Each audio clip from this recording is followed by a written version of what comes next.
Hello everyone, welcome to One Stop All Poetry Solution.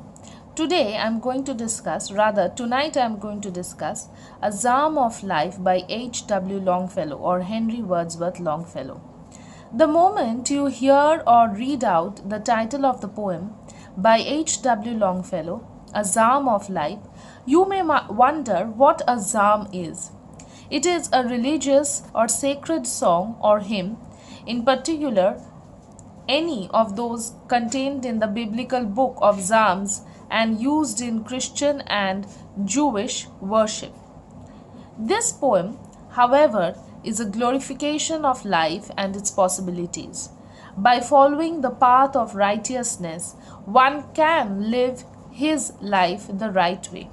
So here when I say his or when if I mention her, there is no gender distinction. It is just reference to human beings, a general reference to human beings. Note the tone of the poem. You must be very careful of the tone of the poem. It is didactic in nature. And once you start reading this poem, you will understand that it will quite remind you of Rudyard Kipling's If. So here, once we start with the poem, you will see that it has often taken on the title, a subtitle, What the Heart of the Young Man Said to the Psalmist. So this is very important when we are trying to contextualize this poem.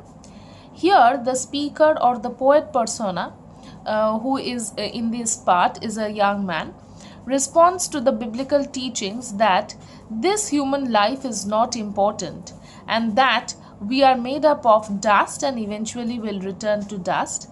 So we may take it as a psalm in return or as it is being spoken as a response to another psalm. So here it is that life that shall send a challenge to its end, and when it comes, say, welcome, friend. So life will come up with numerous challenges, and when it comes, the poet or the speaker is telling that you should accept it and welcome it with open arms. So the poem itself starts with the very first stanza, and the very first stanza begins with a positive note. So there is optimism throughout the poem, though it is didactic in tone. There is optimism throughout the poem, as you will understand. Tell me, not in mournful numbers, life is but an empty dream. For the soul is dead that slumbers, and things are not what they seem. So it is an imperative tone, and the poet at the outset hits a very positive keynote. Life is but an empty dream. It is false. It is not true that life is meaningless and it is dream. Life is not a dream. You will see in the subsequent stanza the poet telling that it is a reality. So here dream signifies something intangible. It is real. Life is real. We are living in it. We can feel it. We can experience the experiences, the adventures, the troubles, the happiness, joy, sadness, everything. So how can it be really a dream? A dream, once you wake up, it is gone. It disappears. But life is real. It is throughout there with you. For the soul is dead that slumbers. According to the poet, a person who spends, I've just written till this part because the rest you understand, slumbers basically means sleep. So for the soul is dead that slumbers. So someone or a person who is asleep, whose soul is not yet awakened, who is not asleep in a physical way but also asleep spiritually, not awakened enough to realize the importance of life, the value of life, that person is dead. Even though he or she is sleeping, that person is dead. His or her life is absolutely meaningless. And things are not what they seem. They turn out to be absolutely meaningless because once you sleep, everything that happens around you, you simply are unaware of it. So once your soul is sleeping, once your soul is dead, it does not matter whether you are truly alive in the actual sense of the term. The the next stanza. Life is real, life is earnest, and the grave is not its goal. Dust thou art, to dust returnest, was not spoken of the soul.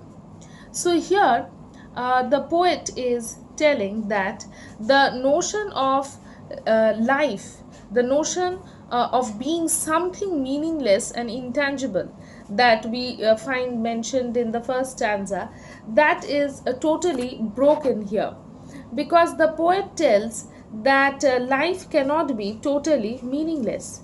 It is not possible. It is earnest, it is with us, it is realistic, it has a realistic experience. And the grave is not its goal. We are not born on this earth simply to die one fine day.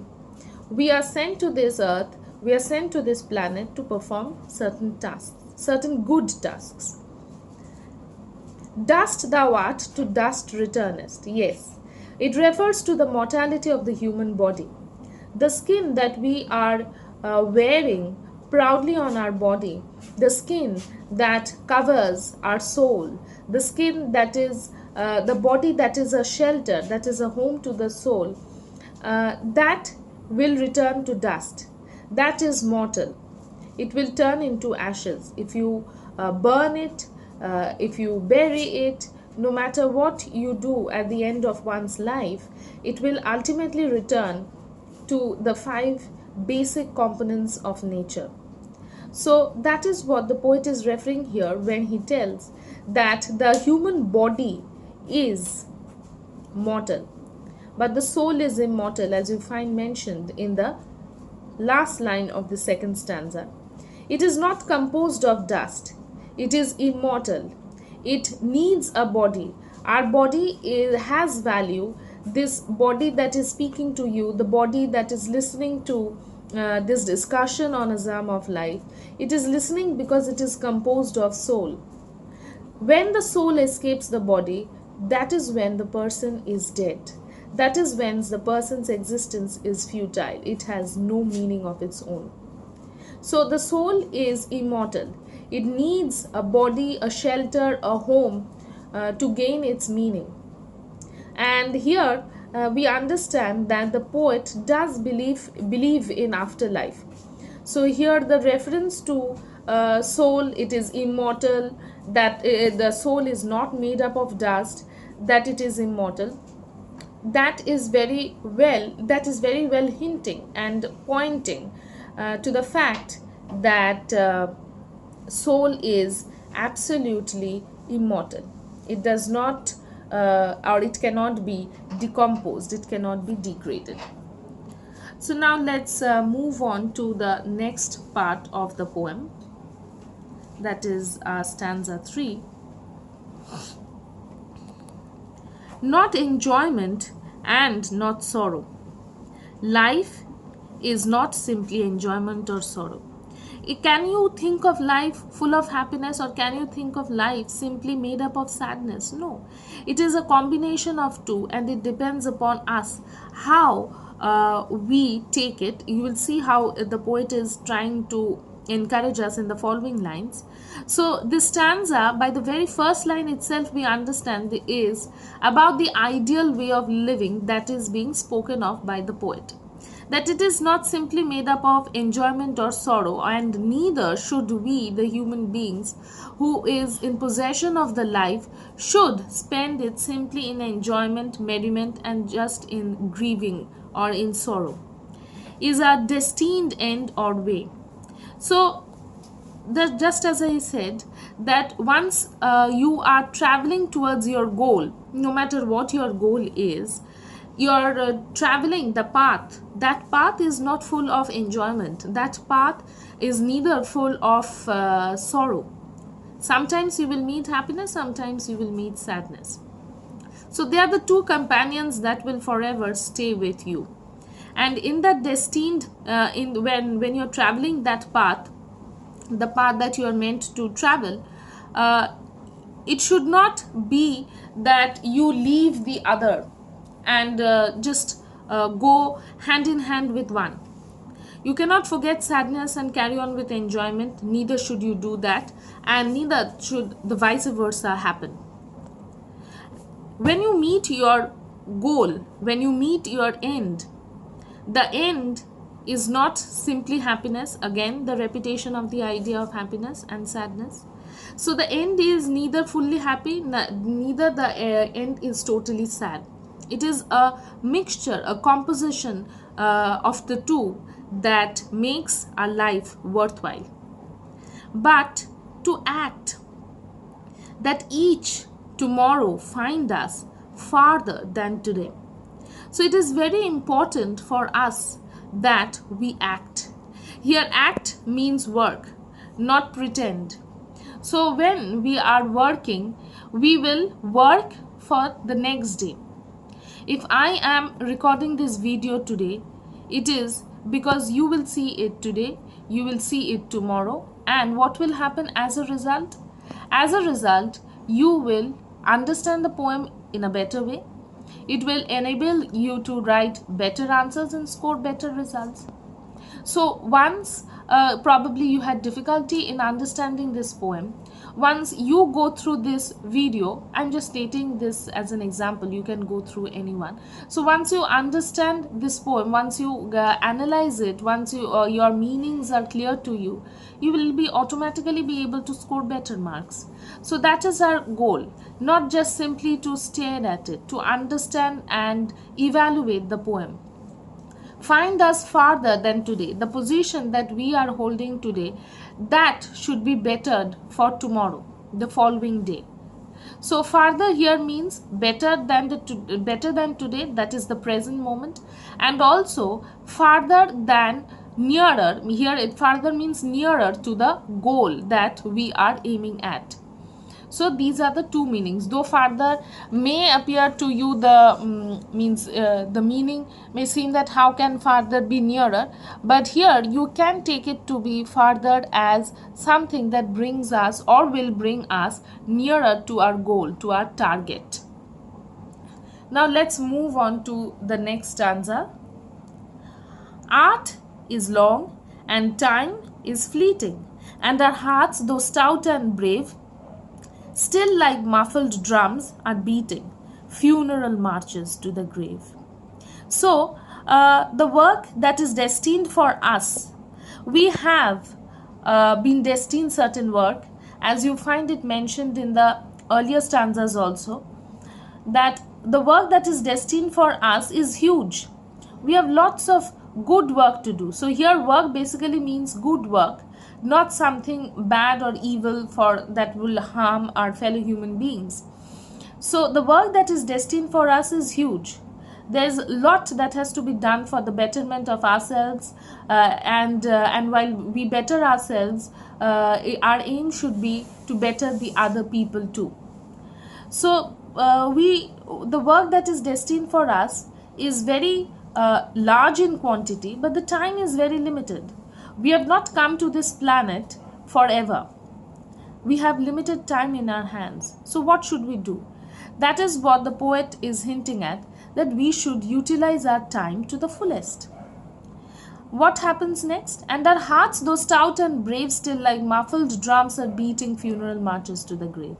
Yes, so here I will explain you the two meanings. The poet tells that though the heart is strong, yet once it hears the death, the word death or the mention of death, it suddenly becomes afraid. It is suddenly unpleasant that it does not want to hear. It happens with every one of us, because that is what exactly is the case. So our hearts, though stout and brave, though it is very strong otherwise, but once it hears about death, it becomes scared, it becomes afraid. And still like muffled dreams are beating funeral marches to the grave. So there are two meanings, as I told. The first is the heart is compared to the beating of the clothed drums at the funeral marches. Because the funeral marches are generally not happy ones, so you do not keep on banging onto the skin of the drums very loudly. It is a tribute, so that is why it is slow, soft, it is clothed. It is not very loud. And another meaning that I would like to talk to you is about that the heart is also within our body. It is not somewhere beating outside. So it is within our body, enclosed within the rib, and then it is covered with the muscle, skin, blood, and so many things. So the beats are also clothed. If you take it in terms of our physical body and the terms of biology, the heart is also covered by our body, the skin. So that is why also the sounds that we hear of our heartbeat, that is muffled. It is not like the typical beating of the drums that one is acquainted with. Okay, so now we will move on to the next stanza. That is our stanza 5.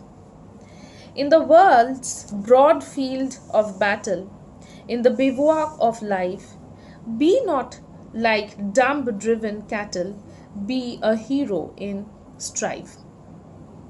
So the poet is telling here that basically the world has been compared to a huge battlefield, where people are fighting eternally. Then we, the human beings, have come here to live temporarily. The bivouac of life here refers to the temporary camps of life. So what is the poet telling here is that don't be dumb, or don't act like dumb human beings. Don't behave like cattle being driven or operated, manipulated by the other. So the human beings are compared with troops, and the poet urges us to be a hero in this battle of life, to fight this out bravely, and finally emerge victorious. So he wishes us, the readers, listeners, whoever it is in life, to be successful, and by following this righteous way of life. He doesn't want us to be manipulated, driven, brainless, behaving like cattle, and behaving the way one is asked to do so. So a cattle does not have a particular goal, a particular destination. So that is why it can be said that it is dumb, it is brainless. So we human beings are way above the mere animals, isn't it? So why should we not have a particular goals and work towards it instead of being manipulated by others? Trust no future, however pleasant. Let the dead past bury its dead. Act in the living present, heart within and God overhead. So the poet is telling that no matter, he's basically instructing. He's instructing that no matter how pleasant the future you may have dreamt about, or how pleasant it may appear to you at the present moment, you should not trust it. What if one does not live to see the future? What if one dies at the present moment? Then what will happen? Let the dead past bury its dead. So the past should not be allowed to haunt us. When the past is dead, let all the things associated with the past die along with it. Why should it be brought up? There is no need. Act in the living present. What is with us, remains with us, is the present moment. So why won't we act? Heart within and God overhead. So believe in the past. Act and concentrate in the present. Act in the present. You have your heart within, you are alive. Believe in that heart and the God, the Almighty, who has given you these powers to act in the present. Believe in the Almighty. So the religious identity of the poet is once again illustrated here. So here what the poet or we get to learn from this part of the poem, the sixth stanza, is that it teaches us to learn from the past, but not take up the things from the past and allow it to haunt us. Live in the present, but hope for the future. Not to live in the future. Hope for it, but not to live in it. So it is another way of telling that not to be carried away by the happy dreams of the future. Now let's move on to the next part. So here in the next few stanzas, the poet is telling that lives of great men all remind us we can make our lives sublime, and departing leave behind us footsteps on the sands of time. So if you try to read out these stanzas all together, you will realize that Once we start following and take up the footsteps of the great men who have done great jobs, good work that inspires human beings, that inspires us. I'm sure you must have idols in your life. So these great men refer to the successful people, the idols of our life. So we can achieve the same great heights in our life once we follow them, once we follow their path of success and hard work. And what can we do in return? In return, we can imprint our footsteps on the heart of the people after our death. Because otherwise, if we have to be immortal, the only way we can do so is by our work, by our creations.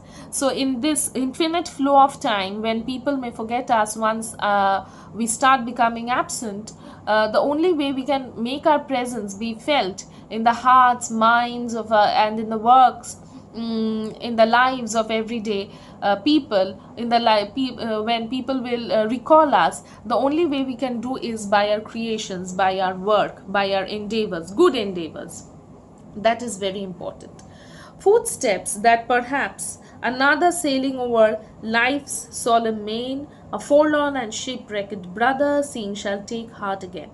So once the footsteps, this image of the footsteps has been continued in the following stanza 2.